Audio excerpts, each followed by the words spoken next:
Hi everyone, welcome back to another video from Tech Basics. In this video, I'm gonna be showing you how to change phone number on Bolt. To change your phone number on your Bolt application, the first thing to do is to launch Open Bolt app from your app drawer. Make sure that you're signed in to your account as well. After you are, tap on the menu bar at the top left corner of the screen.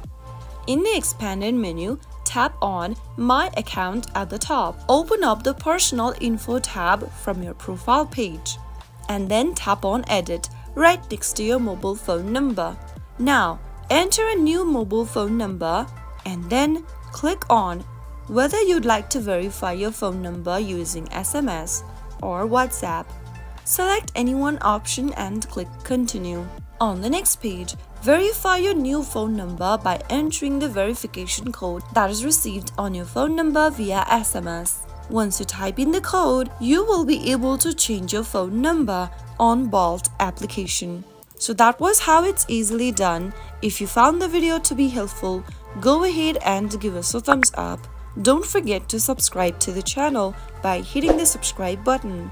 Press on the notification bell so that you'll never miss another upcoming upload from us. I will be back again in the next video. Thanks for watching.